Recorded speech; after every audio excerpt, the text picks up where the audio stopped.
Olá, sejam bem-vindos a mais uma aula do nosso curso de revisão sistemática e meta-análise. E agora a gente vai comentar um pouco sobre um outro tipo de viés, que é a conformidade com o protocolo original, tá? E aqui a gente tem algumas questões, tá? Então vai ser colocado que o estudo foi analisado de acordo com o plano pré-especificado e finalizado antes dos dados serem abertos. O resultado deve ter sido escolhido de uma forma correta, tá? Então, é mais ou menos isso que que quer dizer. E foi feito análises adequadas. Basicamente, o que ele está falando é se foi feito de acordo com o Statistical Analysis Plan e o desenho pré-especificado do estudo, tá? E aqui a gente vai ter algumas questões, como os desvios de protocolo e o viés de relato seletivo. Como é que a gente checa isso na prática?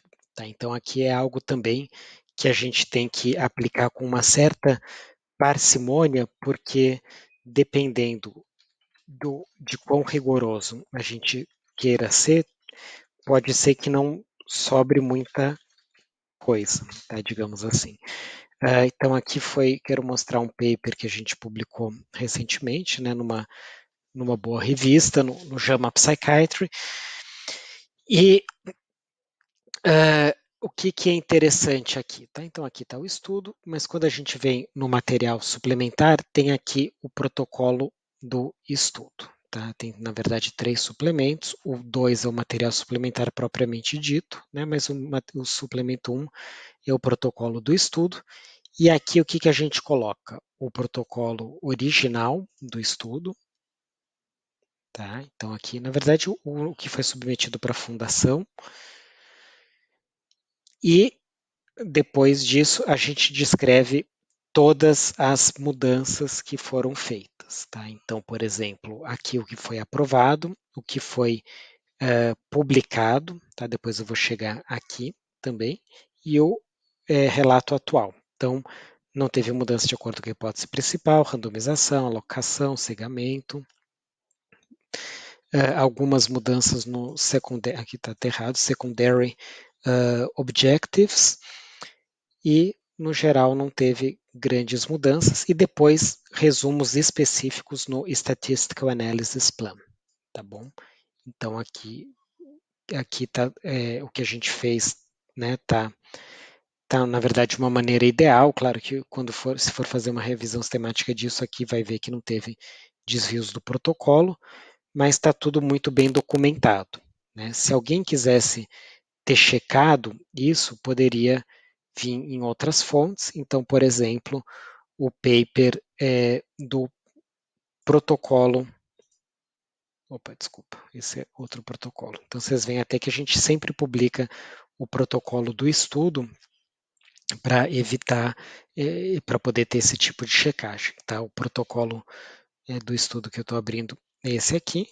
Então, a pessoa pode checar o protocolo do estudo para ver se ele está adequado e batendo com o desejado ou não, tá?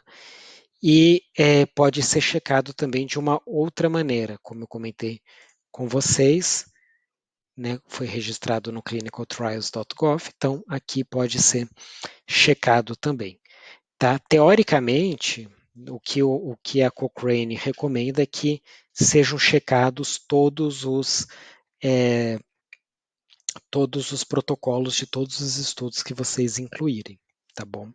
Então, isso é algo que deve ser feito para posteriormente verificar se tem algum tipo de viés.